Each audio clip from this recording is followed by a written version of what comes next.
Mindfulness. It's a bit of a buzzword, and with good reason. It's a really powerful practice, but a lot of people don't really understand what it is and aren't sure how to infuse it into their busy days, especially for single parents who don't have a ton of time.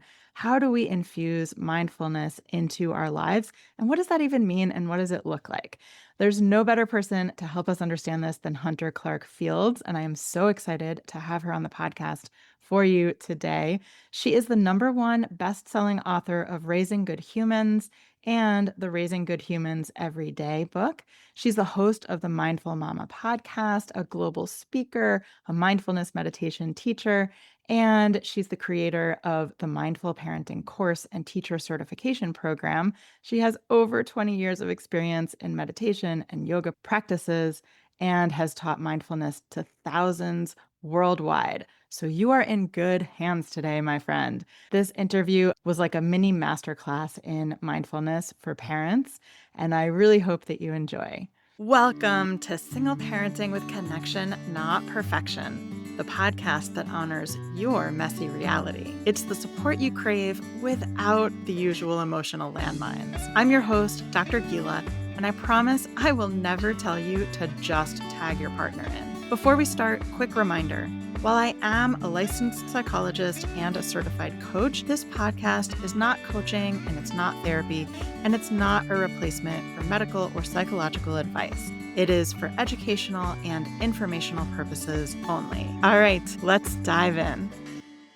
Hunter, welcome to the podcast. It's so great to have you here. I'm happy to be here. Thanks for having me. Yeah, so you are the Mindful Mama. And I know mindfulness is kind of a buzzword. Everyone's heard it before, but maybe doesn't like fully get what we mean by that. And I'd love to hear how you define it. How do you see mindfulness? Well, I can give you the definition, and I will, but I see it as this kind of great brain hack that Mm, they figured out thousands of years ago, that if we just do what actually feels is very counterintuitive and kind of anti-natural for us to do, which is to stop and to stop, like, gathering, hunting, parenting, doing all the things, like that we can have these great benefits from doing that, mm, is sort of counterintuitive. But anyway, mindfulness is the ability or the practice to put our attention into the present moment and with the attitudes of non-judgment and kindness, right? So kindness and curiosity, if you mm. will. And it's a practice. It's a practice of stopping and observing what's happening with yourself, what's happening with the world. And like I said, this is kind of like a counterintuitive thing to do because like all animals on earth, we evolved to go and to look for threats and to take care of things and to get stuff done and to do all these different things. Everything we evolved for is not really happiness, right? We evolved for survival, right? To to survive and pass on our genes. And so those who did survive and pass on their genes were really good at, looking for threats and getting stuff done and doing all these different things. Right. So it feels very strange, and studies have shown that humans have a great resistance to stopping and observing. But it does have all these incredible benefits, like, so many. Johns Hopkins did a meta study of something like 147 different mindfulness studies, and all of them showed like increase in a sense of well-being, decreasing anxiety, decreasing depression. And Mm. and so I don't know. I think of it as a brain hack. For me, it's kind of a necessary part of life. It's something that I need very desperately because I'm kind of naturally not so calm. I'm naturally Mm. a little more reactive. I'm naturally pretty sensitive, and it's hard for me to tolerate some different things. And so it's really helped me with my parenting to be that calmer, steadier presence for that my daughter, the kind of parent my daughter really needed me to be. Yeah, and today's day and age is much more complicated than hunter-gatherer societies, right? We have our phones, we have so much going on that's more easily distracting. I'm so curious about the evolutionary piece. Do you know Like, do we think that mindfulness started that long ago in hunter-gatherer societies? Is there evidence for that? No, but it did start thousands of years ago. 2,600 years ago is when the Buddha was teaching. Yeah. Something like, at that time, people were practicing meditation, as much as 5,000 years ago and things like that. And so, yeah, 2,600 years ago, the Buddha was saying to stop Mm, and observe and to practice not grasping, not practice not craving, mm, practice appreciating what is here and now, practicing cultivating contentment with something as simple as your breath and mm. observing your breath and appreciating that I'm breathing in and breathing out and how we can appreciate that. So that was certainly counterintuitive to like the survival mode, right? You have to be a little Yeah. beyond survival mode to be able to do that. Yeah. I want to also pick up on one thing you said when you initially defined it, that it's not simply being present, like slowing down and being present in the moment, but you mentioned non-judgmental. And Mhm. that seems like an important sort of second piece of it. Do you want to say a little more about that? Yeah, it's not just simply stopping, but it's Mm-hmm. stopping, observing, and cultivating these important attitudes of mindfulness. And so, non-judgment is a huge one. The brain is very naturally taking shortcuts, right? And this is how all brains work, and it's totally normal for all of our brains to work this way. But we if we've figured out something once, we've figured it out, and then we have an idea, and we say, "Oh, this person is like this." Or Mm-hmm. my child is like this and this is the way they are, and because the brain is constantly trying to be efficient with its use of resources, that's why this is happening with the brain, is that so it creates a shortcut. It wants to take shortcuts Yeah. so it can be really efficient with its use of resources. So again, counter to our natural inclination, which is to make those shortcuts and use those, just to make those judgments, we practice non-judgment and knowing that we're never going to be perfect at it. We're never going to be, I'm not going to ever be like the Dalai Mama, but um I love that. but yeah, we notice our, when how we practice is that we notice ourselves judging and we say, "Oh, okay, I'm judging, right? Let me see. How can I be more open-minded here? How can I be curious?" And this is Hmm. so helpful with ourselves, with our kids, because really our kids are like, they're like a river. You never step into the same river twice, and they are different every day. And we use those shortcuts and judgments, and we kind of pigeonhole them. And the truth is, they're growing and changing. And they may have different likes and different interests, and it really allows them a freedom to explore, becoming different parts of who they are when we can be open and curious and wondering who they are rather than Mm. you are the smart one, your Yeah. brother is the sporty one, whatever, and Yeah. that really is really helpful for a kid to Yeah. kind of open their possibilities.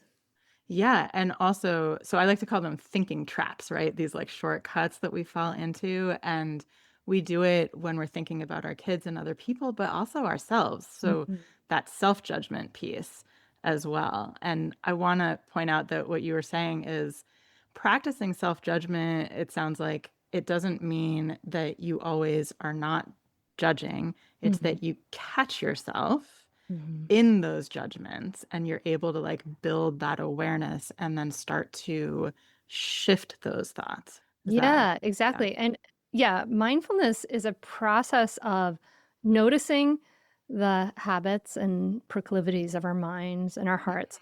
And if we see something that's not that helpful, we interrupt it as best we Mm-hmm. can. So that's the same with anything that you're working on, like whether it's judgment, whether it's anger and reactivity, whether it's kind of like the words that you're saying, whatever it is, we start to notice it. We notice, oh, that maybe didn't have the effect I wanted. That doesn't feel so good. That's not so helpful. We notice those things. Instead of shaming ourselves, we practice compassion, right? We practice Mm-hmm. kindness to ourselves. And we don't, instead of judging ourselves, we say, oh, curiosity. Then I wonder where that came from, and we Mm-hmm. interrupt it, right? "Oh, hello, hello, judgment. there you are, right? I Yeah. see you there. And just that process of recognizing, here it is again. Hello, judgment, old friend. Then just the interrupting breaks the sort of cycle and the pattern. In our minds, there are these neural networks, and they get really our brain goes in these habitual loops of thinking, and the in between the neural networks, it gets very myelinated or fatty and really easy to think the same things over and over again. And as we interrupt, we're kind of we're stopping that pattern, that well-worn pattern, and we're kind of like starting to like hack a new path through the woods rather Yeah. than yeah. Yeah. And beware of the trap of being judgy about your judginess. Oh, of course. Yes, Right? yes. When you catch yourself with those judgments. Yeah. To And give yourself grace.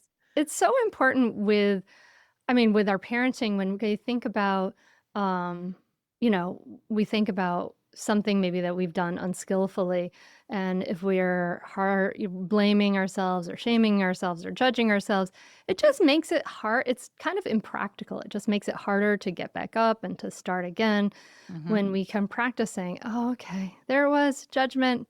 Hello," and then we can Mhm. bring in its friend, self compassion, and we can say, "Okay." That wasn't so skillful, but I was in a tough moment. I'm gonna begin anew. I'm Mhm. gonna try again. And that's what I think mindfulness is in so many ways is beginning again and again, beginning anew again and again. We're trying to Mm. come to each moment with fresh eyes. We're trying to Mm. look at each moment with fresh eyes without our judgments, without our preconceived notions. So we're practicing non-judgment, we're practicing kindness. And so, can we look at this moment fresh? Can we look at ourselves fresh? Can we look at our kids fresh? And that's a practice. And Yeah. just like any practice, we get better with practice. And just like any practice, we can kind of get out of practice if we're not practicing. So, Yeah. yeah. Yeah, and it's always a work in progress, right? Hmm. You can never check it off the list, I think. Yeah. Yeah. As much as we think we're gonna, Uh-huh. we think, oh, I should be past that now. No, no, no. You are No. actually still human. Yeah. I know, and I always like to point out the Dalai Lama doesn't have kids. Yeah, I know. I once thought like I had this idea well, if the Dalai Lama was like stuck in a snowstorm in a small house with like a bunch of stuff to do with a couple of little kids, like would he yell at them? Uh-huh. And I thought that probably yes, the Dalai Lama would yell, but he wouldn't be mad at himself for yelling. Hmm. He would be compassionate and do, he would reconnect and begin anew and Yeah. rupture have the repair from that rupture and all of those. I Yeah. think if the person I learned mindfulness from mostly in my life was the Zen master Thich Nhat Hanh, who has since passed, and Mhm. he's amazing. But I think Thich Nhat Hanh, he probably wouldn't yell at the kids. He would just kind of be peacefully sitting there. But like the Dalai Lama, I get the sense that he might have some reaction. I feel like this is a reality show in the making, if there's any I would TV watch that producers. show. So, okay, so it's a practice, and so that means we need to practice. And I know that, a lot of single parents out there are feeling like, well, I don't have time to pee, let alone practice mindfulness. How do you have any tips on like weaving it into your day? How do you sort of fit it into the little nooks and crannies? Yeah, there are definitely ways to fit it into the nooks and crannies, and I think it kinda helps to know yourself. So there is some research on kind of like a minimum viable dose Hmm. of mindfulness meditation, like what helps you to have less anxiety and less depression and feel better and be less reactive, right? And the research that has come out has been 12 minutes 3 times a week will give Huh. you some of the effects that you want. 12 minutes 3 times a week. So that may be very useful for some people who are like, great, I am going to schedule that in 12 minutes 3 times a week. That is totally doable. Hmm. For others of us who are not so like scheduling oriented or less system, Regimented, maybe? Yeah. yeah. Um, which is funny because I'm really not that regimented yet. I have this meditation practice that I've sustained now for many years. I Hmm. practice 6 days a week, with always with a lazy day. or 2 if life intervenes, right? Like, on Mhm. a weekend, right? So I always give myself a lazy day. This is what they did in Thich Nhat Hanh's Plum Villages. They always have a lazy day, and I think that's really helpful. And so So that means laziness means not practicing, not doing a mindfulness practice? yeah, not like waking up. They don't wake up early in the morning to like, when they're in their regular days, they wake up at, like, I don't know, 5:30 in the morning, and they go to the Great Hall, and they meditate for, Mm. you know, eh, do an hour or something like that, right? And so, their lazy days, they don't do that. They sleep in, they go to the garden, they practice mindful. They're not, like, watching reality TV on their ladies lazy days, but Yeah. they're not, like, waking up early and going to the That's because there's no meditation Dalai class. Lama reality TV yet. For me, I find it's helpful, like, first thing in the morning because, then Mm. nothing gets in the way, Yeah. and I really wanna encourage parents to not have their phone plugged in by their bed. Yeah. Get yourself an alarm clock. A, do it for your kids because you need to model Yep. healthy phone relationship for them, Yep. and you don't want your kids to get to be teenagers and have phone or middle schoolers and have phones in their rooms at night. It can be really, Yep. really dangerous. It's like letting a 3-year-old play by themselves in the deep end of the pool. You don't do that, right? You protect their safety. Yeah. So model that, get yourself an alarm clock, leave So your phone hard. downstairs, get Yeah. up, go pee, and then maybe sit by the side of your bed and just take 2 minutes and just sit with both feet on the ground, feel your breath come in and out. Mm. I mean, I have a 3-minute meditation on my website, you can use that, but, like, just take 10 deep breaths, something like that. If we can start our days, kind of establish a little habit of, "I am formally gonna start my day with calming my nervous system, with setting an intention for peace, with setting an intention for steadiness, for presence." Um, there's a really nice little gatha, which is like a little saying that I like, and you could use this during this breathing time. And this is also from Thich Nhat Hanh's Plum Villages. Um, and it's just rhyming, so it really helps. So you breathe in, you think to yourself, breathing in, calm. Just breathe in, think the word calm. Breathing out, peace. Breathing in, smile. Breathing out, release. I love that. So calm, peace, smile, release. Mm. And this is, and as Tay would say, like, this is a practice of freedom. This is a practice of freedom from,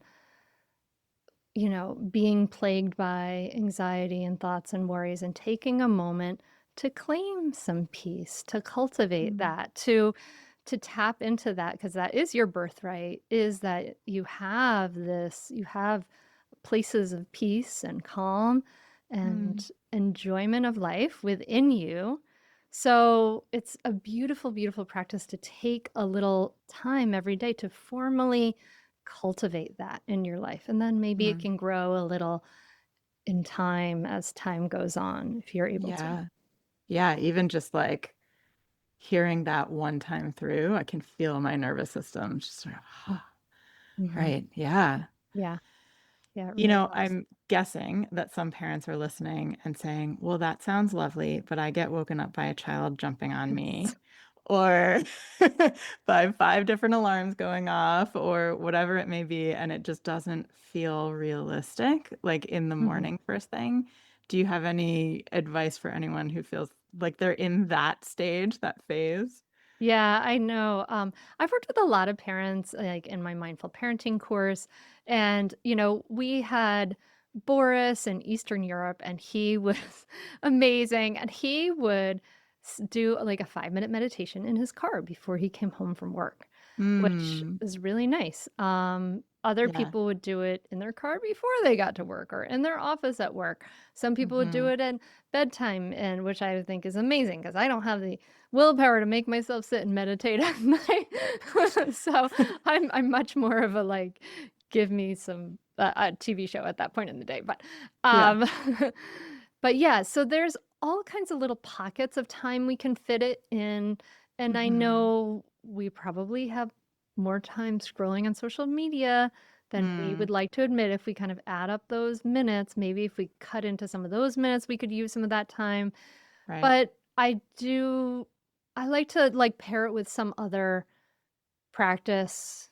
Like, maybe you sit on your bathroom toilet seat lid after you brush your teeth, right? Yeah. And if nobody bothers you in the bathroom, you claim 2 extra minutes there, right? Yeah. People can be creative about that. I personally, Yeah. if you're able to, I like the morning because then The other morning. things Yeah. don't get in the way and you don't get distracted and you don't forget.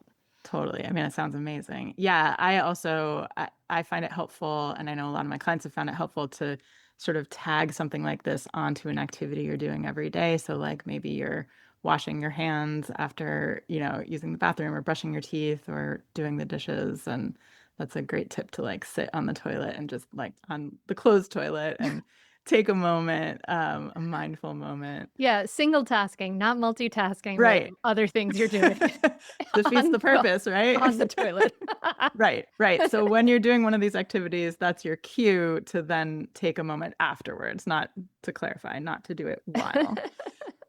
Yeah. Yeah, yeah, great. So what do you think are the main barriers that come up for people when they're trying to start a practice like this? Is there something that comes up especially often? Yeah, I mean, people think, well, people have a lot of resistance to do that. They think, "I can't meditate."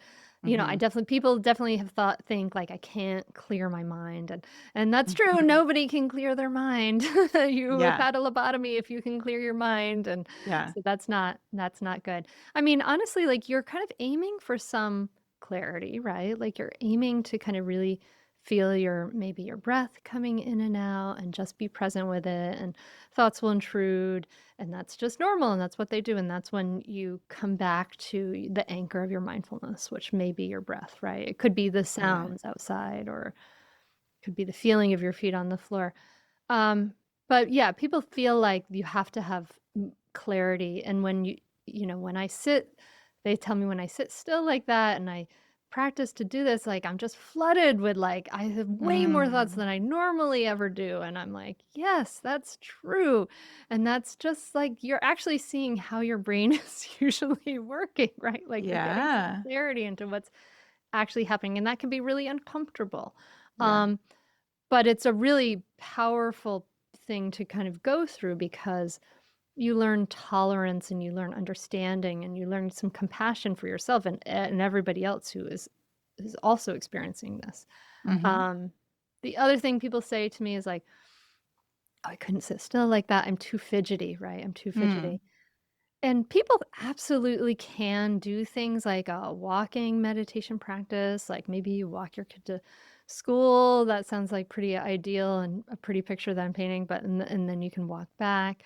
But also I want to challenge the people who say they're really fidgety because you can just sit down, maybe set that guided meditation or that timer, and then just allow yourself to die of fidgetiness and mm, just see what happens.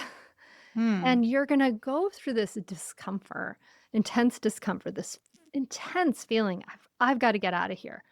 mhm, And the crazy thing is that as you just stay with the "I've gotta get out of here" feeling, it often completely dissipates. It mm, really lessens generally every single time, and will often go away entirely. And it's really can be so freeing and powerful. Like, it's a very brave act to do that because basically you're putting your prefrontal cortex in charge of your reactivity. You've gotten past the mm. hump where your body is like, "Oh my god, this is crazy. What are we doing? We have to move and we have to act." And you just stay. The Yeah. prefrontal cortex is kind of like the like puppy trainer saying like, "Stay." Mhm. Stay. And then you then gain a certain level of mastery, right? A certain level of ability, a level of tolerating discomfort, I which was gonna say is it's distress tolerance building, yeah, right? distress Yeah. tolerance building. So like this when it, what it gives you is so helpful in life because when you Mm, have a kid who's having a tantrum, or you have a teenager who is freaking out of you because you are saying, "No, you can't have your phone in your room at night," and they Mhm. are mad and they are upset, and you are still gonna hold that boundary, and but you can tolerate that feeling because 'cause you've done it Mhm. before. Mhm. You've experienced the discomfort, and you've realized it passes, and Mm. I'm gonna be fine on the other side. And Mm. that is, an incredible, like, strength builder, and it's a measure of freedom that you give yourself, freedom to engage Mm. in things that may be difficult, but also, I don't wanna just say that it gives you this freedom to, or this power to tolerate difficult things, which it really does, but that ability to be really present with something difficult is also the same ability to be really present with really great things, right? Like, I don't know if you've Mm. ever noticed, but sometimes we'll be in a really great moment, a really loving moment, a really intense moment, and then our brain will like want to just jump to the next thing, or we'll get Yeah. fidgety and we'll want to move and all those different things because it can be just as intense kind of in the opposite joyous way, and that can give you an ability to stay with the really beautiful moments too, which is very cool. Yeah. And bringing that compassion to yourself when you are having a hard time with it, right? Noticing that discomfort. Is it helpful, do you think, to have, like you were focusing on breath and also focusing on saying something? Is Mm. that almost a like a focus that might Mm. keep you away from the Yeah, fidget yeah. craving? Yeah. Yes, when you're practicing mindfulness, you're practicing mindfulness of something, right? Mm. So sometimes you're practicing mindfulness of your child, right? You're really Mm. deeply listening to your child. You're practicing being curious, practicing being kind with your child. And sometimes if we're doing a formal mindfulness meditation, that anchor for our mindfulness is kind of a term we use. The anchor Mhm. is classically, your breath is a really great one, works for, Mhm. like, I don't know, 80% of people, the breath is great because 'cause you're always breathing, Yeah. you can feel it your nose, you can feel it your chest, you can feel it your belly, you can feel your whole body breathing. It's always there to come back to. Yeah. For maybe 20% of people, it makes them too anxious because what you're trying to do is you're trying to let your body be calm, and it's not it's making their Yeah. body the opposite of calm. Right. So, for some people, you might choose an anchor of like the feeling of your hands on your legs or sounds, right? Anything that's you're Mm. experiencing in real time in the present moment.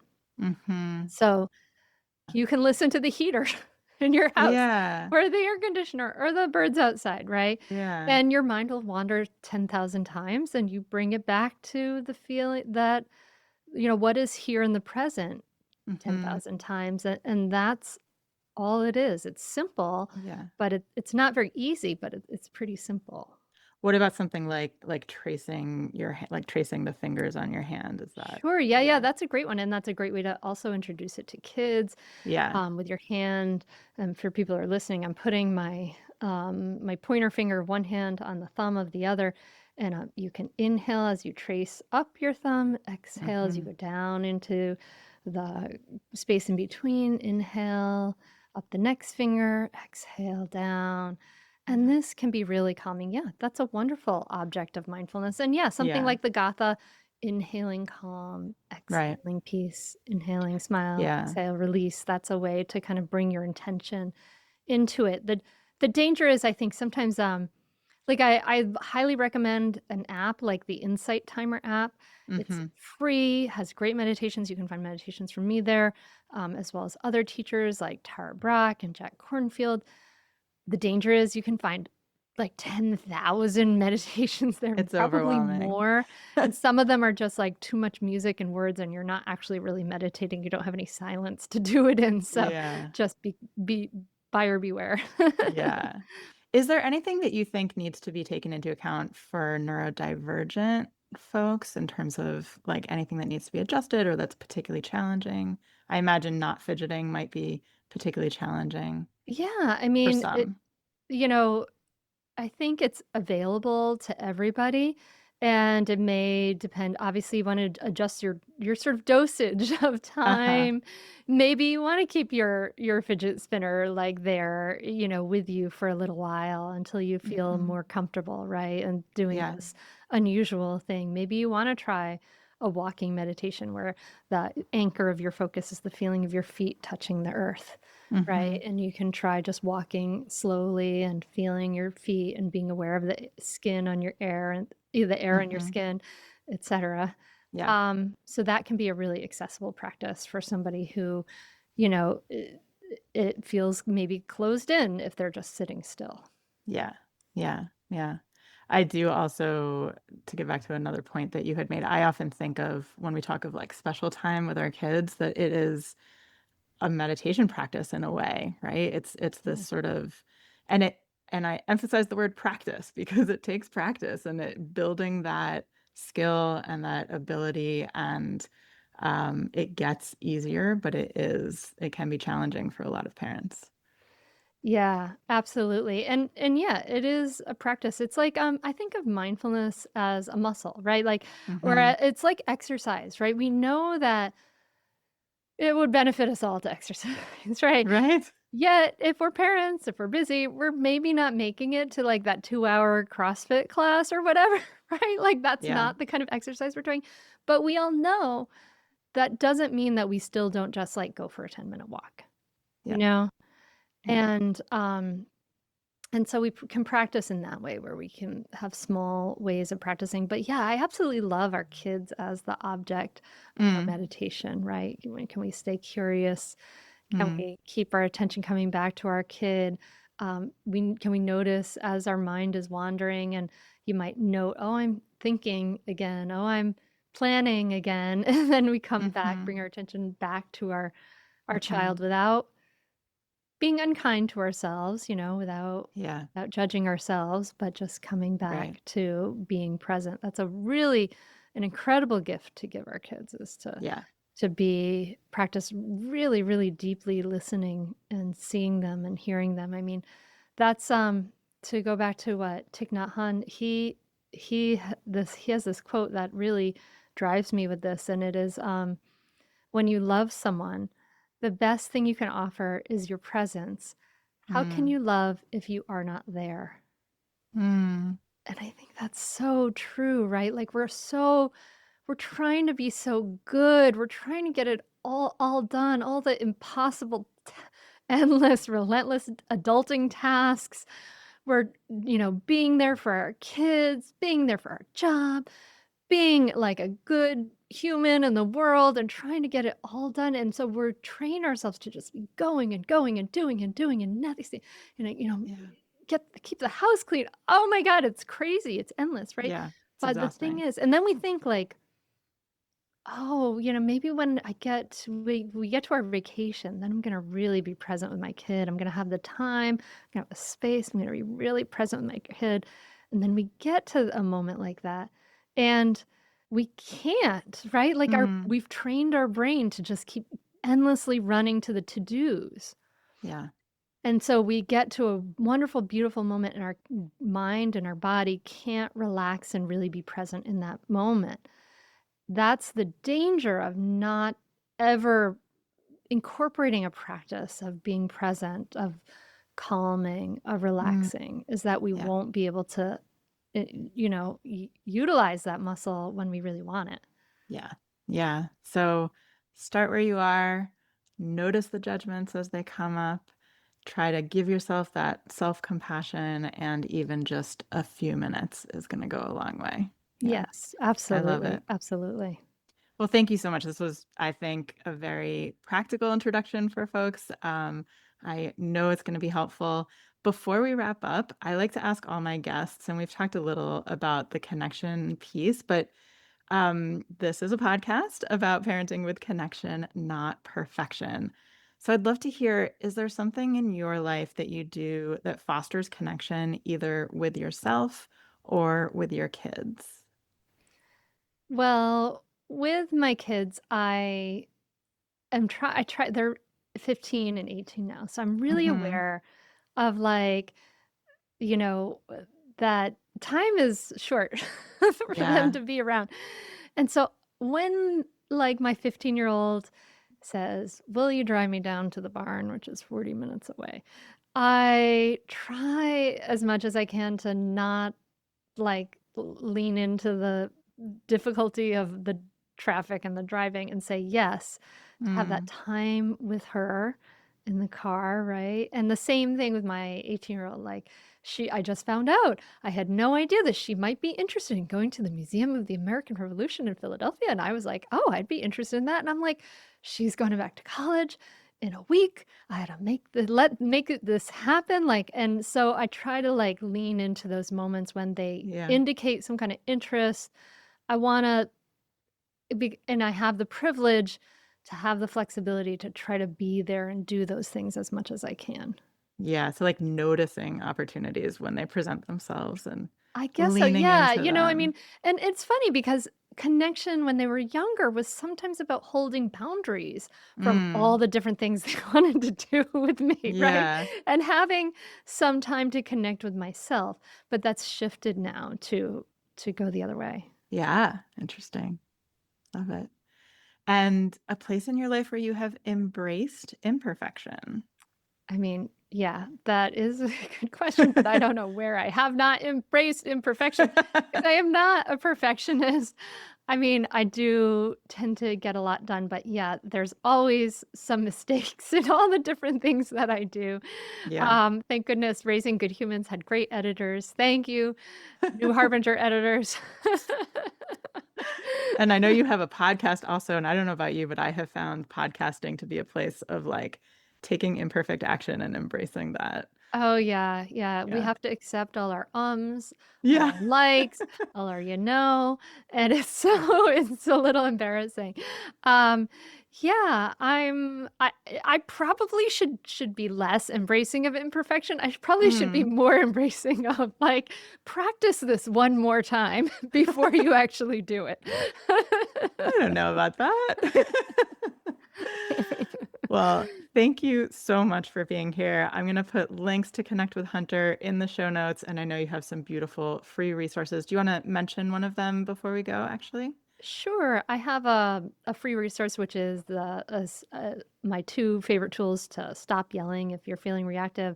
But I also want to Mm. mention a paid resource, but it's pretty inexpensive since we talked so much about it, is that I do have a mindfulness for parents course. It has some really nice beginner meditations and walks you through how to do that. So that's all on my website. Awesome. Well, thank you so much for being here. It was such a pleasure to chat with you. Yeah, thank you, Gila. It's been really lovely to talk with you too. That's it for this episode. I am so glad you found your way here. And remember, even if you're on your own, you don't have to do it alone. You've got this.